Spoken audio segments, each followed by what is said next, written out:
téléspectateurs, une fois encore, bonsoir. Nous voilà pour la poursuite de notre émission de ce soir. Nous allons à présent essayer un exercice que nous aimons faire. Nous avons, n'est-ce pas, une réponse ou des éléments de réponse à apporter à M. Christophe Tchao. Monsieur Christophe Tchao, c'est le président du groupe parlementaire RPT Unir, UFC, à l'Assemblée nationale togolaise. Alors, avant-hier, il y a eu encore une scène, c'est pas dégradante, qui, n'est-ce pas, a eu lieu à l'Assemblée nationale, comme quoi le ridicule ne tue pas. Alors, nous allons écouter ce monsieur. Il s'agit donc des réformes constitutionnelle que le peuple togolais réclame. Et comme vous le savez, la CEDEAO qui, n'est-ce pas, a le dossier togolais, qui tente, n'est-ce pas, une médiation qui trébuche, et a recruté un expert constitutionnaliste pour venir proposer des solutions par rapport au point d'achoppement entre le pouvoir, comme vous le savez, avant-hier, il y a eu un événement à l'Assemblée nationale, un événement ayant trait à la réforme, aux réformes constitutionnelles que la CEDEAO a proposé au peuple togolais par l'intermédiaire d'un expert qu'ils ont recruté et pour pouvoir faire avancer les choses. Comme vous le savez, la CEDEAO est médiatrice dans le conflit togolais et pour pouvoir résoudre le problème, surtout le problème crucial des réformes constitutionnelles, la CEDEAO a recruté un expert constitutionnaliste pour pouvoir trancher. Et donc cet expert a fait des propositions que la CEDEAO a approuvées. Et donc ces propositions devaient faire objet d'une adoption à l'Assemblée nationale, puisque les deux parties ont été informées de ce qui a été proposé et adopté par la CEDEAO. Comme vous le savez, à la veille, la CEDEAO a cru bon d'envoyer une lettre de cadrage à la classe politique togolaise, au régime et à l'opposition, lui disant que seule la proposition de l'expert de la CEDEAO est retenue comme document qu'il faut adopter. Donc ce n'était pas compté avec la mauvaise foi des tenants du pouvoir. Et ils sont allés à l'Assemblée nationale. Vous-même, vous allez voir les propos que M. Christophe Tchao est en train de tenir. Et comme vous le savez, nous avons pris l'habitude d'intervenir à chaque fois qu'il y a des contre-vérités. Nous intervenons pour pouvoir redresser les auteurs de ces contre-vérités-là. Nous intervenons pour au moins clarifier les choses, pour que l'opinion puisse savoir que ce n'est pas comme ça que les choses se sont passées. Donc aujourd'hui encore, une fois encore, je me permets de répondre à M. Christophe Tchao par rapport à l'interview qu'il a accordée à Chaud, à la sortie de la salle de l'Assemblée nationale où l'opposition a été contrainte de quitter les lieux parce que le RPT veut les rouler dans la farine en faisant fi de la proposition de la CEDEAO et pour pouvoir imposer leur projet de loi que le président avait déjà rejeté le 6 septembre 2017. Donc moi je pense que j'ai le devoir, n'est-ce pas, d'apporter la lumière, n'est-ce pas, de faire triompher la vérité. C'est au nom de la vérité qu'aujourd'hui je me permets de répondre à M. Christophe Tchao. Suivons-le un peu avant de pouvoir vous donner mes éléments de réponse. Merci. Non, ce qu'il faut retenir fondamentalement, c'est que notre règlement intérieur prévoit en matière d'examen des textes au niveau du Parlement, l'article 82 précisément, prévoit que le texte qui nous arrive ici, c'est soit les projets de loi en provenance du gouvernement, ou alors les propositions de loi émanant des formations politiques représentées à l'Assemblée nationale. Alors aujourd'hui, sur les réformes, le gouvernement nous a soumis un projet de loi pour voir dans quelle mesure on peut discuter et parvenir à un consensus en vue d'opérer les réformes dans le cadre du dialogue intertogolais. Alors, dans les discussions avec les collègues, c'est vrai qu'ils ont soulevé le rapport de l'expert et le gouvernement a pris bonne note. Donc, c'est pour ça la suspension. Le gouvernement nous a présenté et le rapport de l'expert et le projet que l'expert a fait. En réalité, ces documents doivent nous servir pour légiférer sur le document, sur le projet de loi introduit par le gouvernement. C'est-à-dire que nous ne pouvons pas travailler au niveau de l'Assemblée nationale directement sur le projet de rapport ou bien le rapport de l'expert. Mais nous pouvons nous en servir pour enrichir le document que le gouvernement nous a soumis et opérer aller vers un consensus et opérer les réformes nécessaires. Alors, nous avons été surpris de constater qu'à la reprise, les collègues ont demandé la parole et suite à ça, ils ont décidé de boycotter le reste des travaux. Bon, nous, au niveau du groupe parlementaire UNIR, nous avons estimé qu'il fallait se rencontrer. Alors, on s'est rencontrés, on a échangé et nous allons continuer les travaux demain matin à 9h. Voilà. Monsieur le Président, est-ce que c'est à dire que... Oui, alors, monsieur le président du groupe parlementaire RPT UNIR-IFC, vous avez dit que vous avez été surpris par la réaction de vos collègues de l'opposition. Le peuple togolais a été surpris que vous soyez surpris de la réaction de vos collègues de l'opposition. Quelle réaction vous auriez voulu avoir de leur part lorsque vous-même, vous êtes allé chercher la CEDEAO pour venir intervenir dans un problème, dans une crise qui a commencé depuis longtemps. Lorsque vous-même vous avez commandé, n'est-ce pas, ce dialogue qui a abouti à une feuille de route que vous refusez de mettre en œuvre. Vous dites que l'expert constitutionnaliste a fait un rapport et un projet de réforme qu'on vous a distribué. Et vous, dans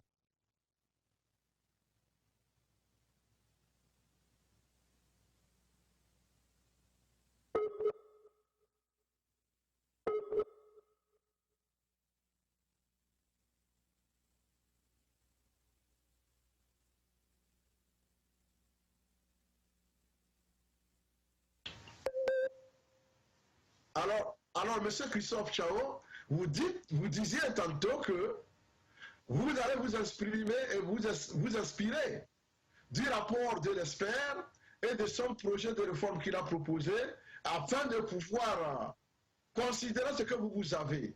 Le problème dans votre argumentation, c'est que le projet que vous voulez faire avaler au peuple togolais comme une pilule avait déjà été rejeté en 2017, en septembre.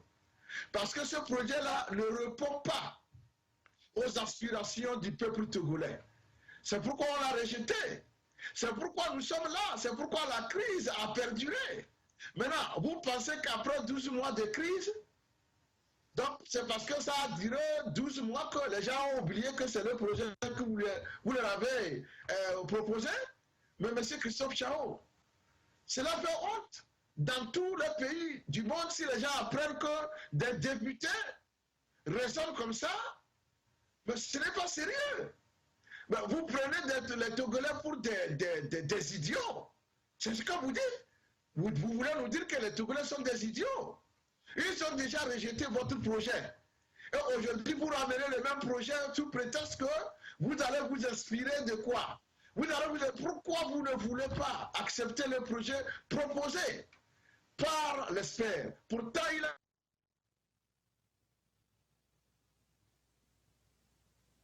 Maintenant, pour accepter ça, qu'il soit recruté, après son travail, vous ne voulez pas reconnaître son travail. Et dans vos choix, ou bien dans vos décisions, dans votre façon d'accepter la feuille de route, ça veut dire que vous triez. Ce que vous arrange, vous faites, ce que ne vous arrange pas, vous rejetez. Le recensement bidon que vous avez organisé, vous avez dit que c'est au nom de la feuille de route et au nom du respect de ce que la CEDEAO a fixé comme date. Mais pourquoi vous ne voulez pas accepter ce que la CEDEAO a proposé comme réforme? Ça aussi, c'est difficile à comprendre. On n'a pas besoin d'aller à l'école pour comprendre que ce que vous êtes en train de faire, ça ne tient pas debout. Vous avez maintenant l'art de, vous êtes devenu expert à l'art de divertir les gens. Vous êtes en train de nous divertir encore. C'est pas possible. Et vous jouez de la diversion à tout moment. Monsieur Christophe Chao, moi je pense qu'il faut revenir à la raison. Parce que le bon sens, c'est la chose la mieux partagée au monde. Nous tous, nous l'avons, ça de façon égale. Sauf si vous refusez d'utiliser le vôtre. Sinon, moi je ne vois pas pourquoi le RPT va vouloir ramener un projet de loi, de réforme qui a été déjà rejeté. Les acteurs n'ont pas changé. C'est les mêmes personnes que vous avez retrouvées là-bas en 2017. Elles sont encore là. Mais qui vous dit qu'avec les mêmes personnes, après avoir piétiné, bon, vous allez vous dire peut-être que maintenant les gens ont oublié. C'est le même terme, il n'y a pas de changement. Le peuple togolais dit que Faure a déjà fini son mandat, il a fait 2 mandats, et 3 mandats, c'est fini, il n'a qu'à partir. Vous ne voulez pas entendre parler de ça. Dites-nous combien de mandats vous voulez qu'il fasse. Alors là, vous-même, Christophe Chao, vous ne pouvez pas aussi postuler au poste de président. Vous n'en êtes pas capable. Si vous n'en êtes pas capable, nous en sommes capables. Les autres qui sont au Togo, les autres Togolais sont capables de devenir président. Si vous vous êtes résigné, vous avez démissionné par rapport à ce devoir républicain citoyen, les autres Togolais veulent aussi apporter leur contribution à l'édification de la nation togolaise. Donc, céder et faites en sorte que on puisse évoluer. Vous êtes encore en train de créer des blocages inutiles. Vous savez que c'est ce que l'ESPER a proposé qu'on va adopter tôt ou tard. Maintenant, qu'est-ce qui vous coûte de le faire immédiatement? Faites-le immédiatement et puis on n'en parle plus. Parce que nous savons que tôt ou tard, c'est ça qui va prévaloir, c'est ça qui va triompher. C'est là où le peuple se situe. Moi, je ne vois pas pourquoi c'est difficile d'accepter au moins quelque chose que le peuple veut. C'est ça que le peuple demande depuis des années. Maintenant que l'opportunité est là, on a coupé la poire en deux, ça aussi, ça ne vous satisfait pas. C'est pourquoi nous disons que même si on vous disait, ce régime-là, gardez le pouvoir encore 200 ans, vous n'allez jamais être satisfait. Jamais. C'est ça qui fait problème. En tout cas, c'est difficile quand même. Moi, je n'arrive plus à comprendre comment vous fonctionnez. Mais il faut retenir que la mauvaise foi, si on dit mauvaise foi là, c'est chez vous. Vous êtes député du peuple, vous n'êtes pas seulement député du RPT UNIR. Vous n'êtes pas seulement député du RPT UNIR, non. Vous êtes député du peuple. Il faut servir le peuple. Et vous voulez suivre les volontés d'une seule personne, et pour pouvoir vous ridiculiser à longueur des journées, ce n'est pas bon. Les gens se moquent de vous.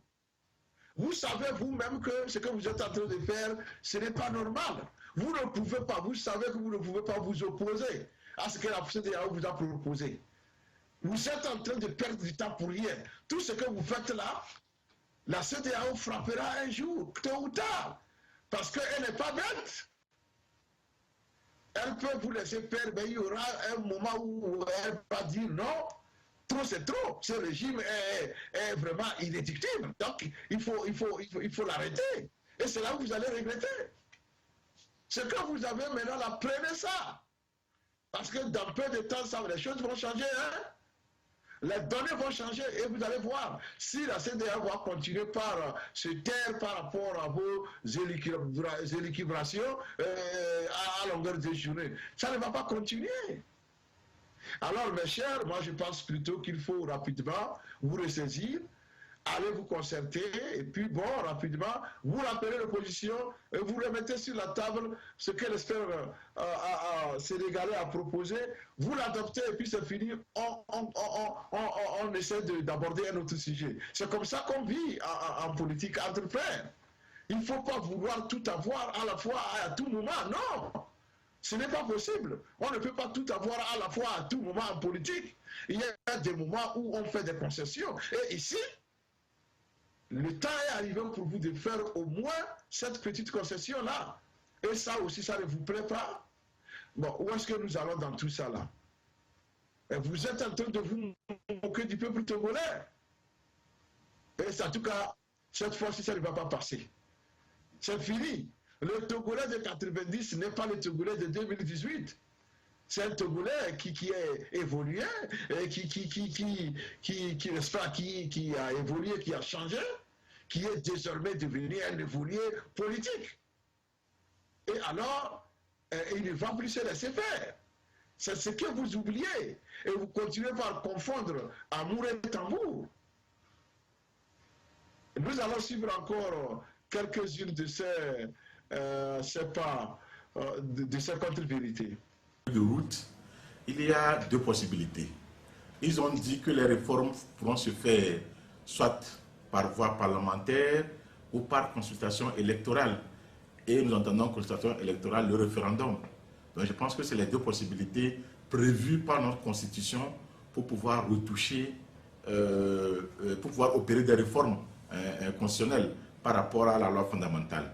Donc aujourd'hui, par rapport à l'évolution que nous avons constatée ce matin avec l'introduction des textes ou bien des rapports de l'expert, j'espère que les collègues de l'opposition vont revenir à la raison et que demain ils seront présents pour que les travaux puissent se dérouler dans le bon sens. Et si jamais demain ils ne sont pas là? Non, en réalité, s'ils ne sont pas là, mais on ne va pas quand même bloquer le travail. Il faut explorer toutes les passerelles. Nous, au niveau de UNIR, nous avons cette patience et cette capacité de rechercher le dialogue, de rechercher le consensus. On va exploiter toutes les voies qui nous sont offertes pour voir comment nous pouvons les ramener à la raison pour pouvoir avancer. Maintenant, à l'impossible d'une tenue, si toutes les voies pacifiques échouent, mais nous sommes obligés de faire ce que la feuille de route nous dicte. Et comme ça, on pourra avancer. C'est-à-dire, ce que la feuille de route vous dicte? Non, mais je l'ai rappelé tout à l'heure, et vous le savez très bien en tant que journaliste. La feuille de route est précise. Elle souhaite, ou bien elle veut que les réformes se fassent, soit par voie parlementaire ou par autre consultation électorale. Donc, c'est-à-dire par référendum. Bon, on espère qu'on ne le verra pas là. Notre souhait, c'est qu'au niveau du Parlement, nous puissions opérer les réformes nécessaires pour que le peuple togolais voit quand même que nous, les élus, nous sommes conscients du travail que nous faisons. Nous voulons véritablement la réussite et l'avancée de ce pays. Et votre mot de fin, que dites-vous à vos collègues de l'opposition aujourd'hui? Non, vous savez, avec les collègues de l'opposition, c'est des collègues, ce n'est pas ici qu'on s'est connus, on se connaissait avant d'arriver ici. Alors, en dehors du Parlement aussi, on a de très bonnes relations. Mais si nous voulons que ce pays demain puisse avancer, ce pays demain puisse se dire, il y a eu à un moment donné des parlementaires, des députés qui ont posé des jalons pour l'avenir de ce pays-là, nous devons travailler dans ce sens.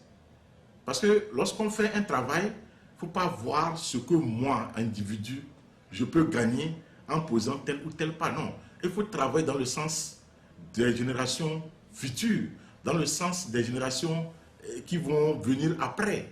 Mais il ne faut pas poser aujourd'hui les problèmes pour que demain, les générations qui vont nous succéder puissent continuer par souffrir, par gérer la crise. Il faut la gérer aujourd'hui. Il faut mettre de la bonne foi et de la volonté. Et je suis certain que si nous le faisons avec nos collègues de l'opposition, on arrivera à trouver une solution.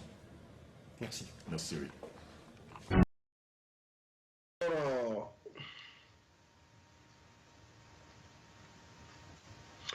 Alors, M. Christophe Tchao, vous avez parlé des générations futures.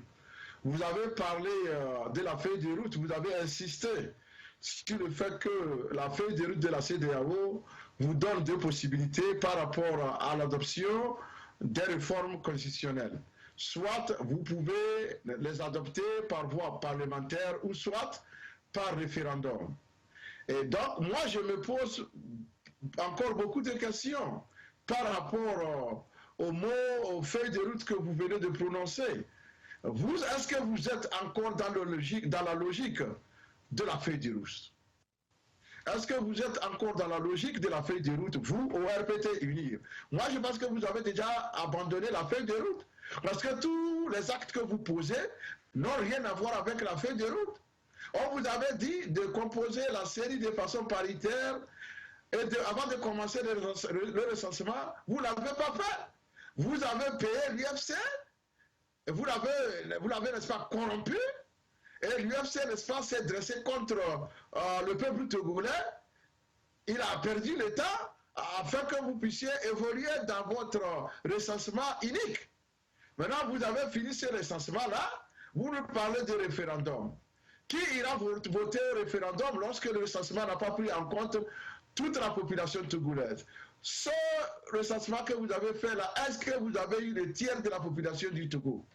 Et vous allez dire que ce groupe-là, les enfants de 8 ans, 12 ans que vous avez recensés, c'est eux qui vont adopter la nouvelle constitution? Mais s'il vous plaît, vous venez comment? Vous venez des nuits, c'est grave.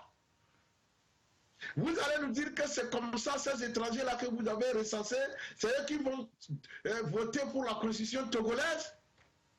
Mais s'il vous plaît, il ne faut pas prendre les Togolais pour des idiots, hein? Ce n'est pas sérieux. Vous avez parlé des générations à venir. Je vais vous rappeler une chose. La génération dont vous parlez de vos enfants. Vous ne parlez pas des générations de façon générale pour tout le peuple togolais, non.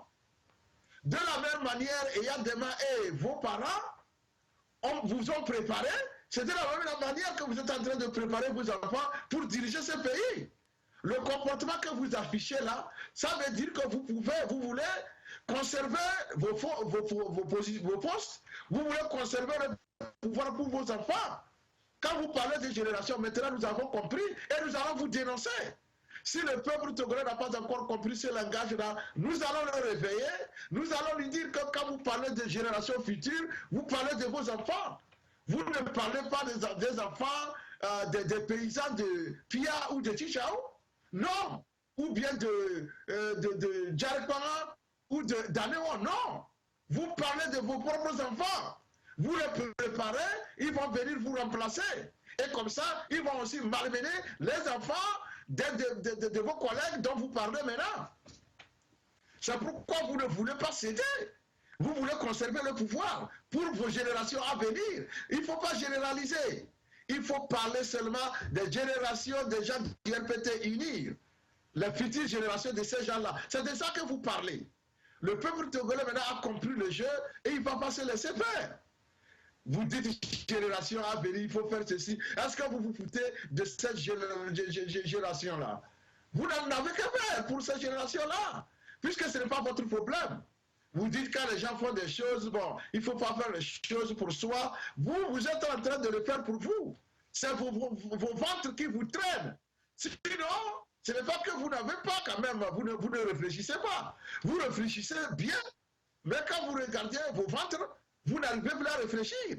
C'est ce qui fait votre problème. Sinon, on vous propose quelque chose, c'est vous qui êtes allé chercher les gens pour le dialogue. Ces gens viennent vous proposer des choses et vous foulez ça au pied et vous venez sur les antennes dire c'est les autres qui sont en train de se comporter mal, c'est les autres qui sont partis. Est-ce que c'est normal? Vous n'avez même aucun respect pour eux. Sinon, si vous les respectiez, vous n'allez pas sortir des textes qui avaient été déjà rejetés. Pourquoi m'étudier encore? Pourquoi vous voulez les faire étudier des textes qui sont déjà rejetés? Ça veut dire que vous moquez d'eux. Vous pensez qu'ils sont des idiots. Non, ils ne sont pas des idiots. Ils sont partis vous laisser avec votre honte, avec votre responsabilité. Si vous pouvez expliquer à la génération dont vous parlez là, comment vous avez fait pour conserver le pouvoir pour eux, sans honte, faites-le. Je sais que parmi ces enfants-là, vos enfants-là, il y en aura qui auront honte de votre passé, de ce que vous les avez légué. Parce qu'ils vont se dire que non, ils ne vont pas comprendre pourquoi les mêmes personnes vont diriger un pays pendant un siècle. Ils ne vont pas vous accepter ça. Ils vont refuser.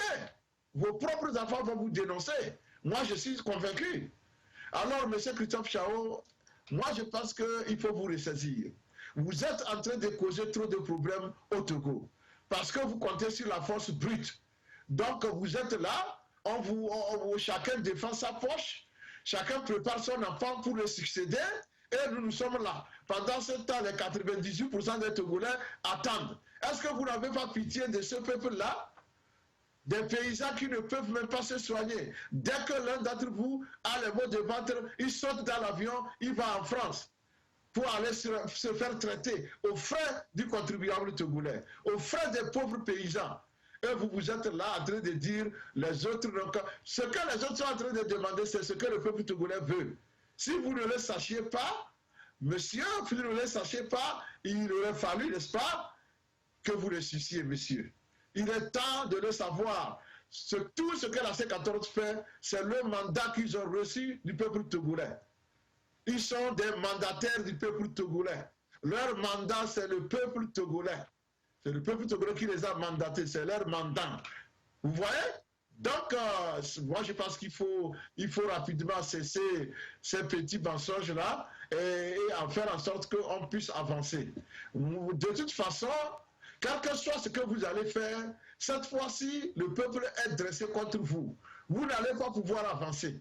Vous serez bloqué à tous les niveaux et nous allons voir comment vous allez vous en sortir. En faisant des acrobaties avec vos contentions, vous vous êtes mis, c'est pas en situation difficile, comme le contorsionniste du cirque du soleil. Parce qu'il s'est embourbé tellement, il s'est mis dans ce jeu de contorsion-là, qu'il ne sait plus la forme, il ne peut plus retrouver sa forme initiale. C'est comme ça que le RPT initie, c'est comme ça que vous fonctionnez. Mais cela, vous êtes pris au piège. Vous êtes tombé dans le piège que vous-même vous êtes dressé. Et maintenant, vous ne pouvez pas vous en sortir puisque c'est vous-même qui êtes là. Vos pieds et mains sont liés désormais. Et nous allons voir comment vous allez vous en sortir. Moi, je pense que la seule solution qui se présente à vous, c'est de rappeler l'opposition et de lui présenter le projet soumis par le, comment l'appelle-t-on, le constitutionnaliste, M. Fall, le Sénégalais. Vous adoptez ce que M. Fall a proposé, et nous avançons sur un autre chantier. Moi, je pense que c'est la meilleure des choses à faire. Donc, sans ça, vous allez vous retrouver en face d'un peuple déterminé. D'ailleurs, vous allez voir, les prochains jours seront déterminants parce que le peuple est prêt debout et il va s'opposer à toute tentative de passage en force. Ça, soyez-en sûrs. Je vous remercie. Nous allons prendre une pause militaire et nous allons revenir. Merci.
semaine, nous avons une fois encore Christophe Tchao, qui a ravi la vedette à tout le monde.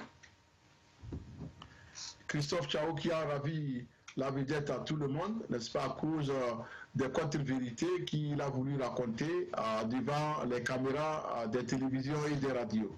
Alors, M. Christophe Tchao, président du groupe parlementaire RPT-UNIR, est élu personnalité la plus mauvaise de la semaine de la planète Terre. Et donc, si vous avez les images de M. Christophe Tchao, elles peuvent passer et rapidement.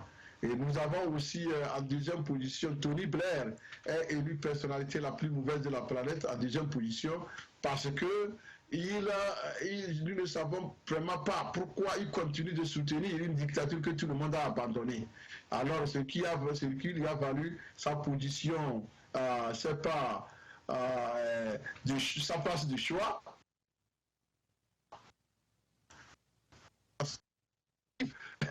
Au niveau, n'est-ce pas, de notre classement. Et donc, je vous classe, M. Tony Blair, deuxième personnalité la plus mauvaise de la semaine, à cause de votre soutien à la dictature togolaise. Et donc, nous allons rapidement, aujourd'hui, nous avons cherché, et nous n'avons pu trouver que 2 personnalités les plus mauvaises de la planète. Nous avons quand même des personnalités les meilleures de la planète. Nous n'avons pas leurs images, mais nous allons quand même les classer. Le constitutionnaliste sénégalais Fall, je pense que c'est Badara Fall, est notre personnalité, la meilleure personnalité de la planète de cette semaine. Nous vous présenterons sa photo le jeudi prochain. Et en deuxième position, nous avons Foli Sativi, l'activiste togolais qui a entamé une grève de la faim depuis sa prison, depuis une semaine. Et nous lui lançons des fleurs et nous lui envoyons nos encouragements et nous lui disons que nous l'avons élevé à la personnalité, parmi les meilleures personnalités de la semaine. De la planète Terre, il occupe la deuxième position. Nous saluons de passage Foli Sativi, mon frère Sativi, du courage.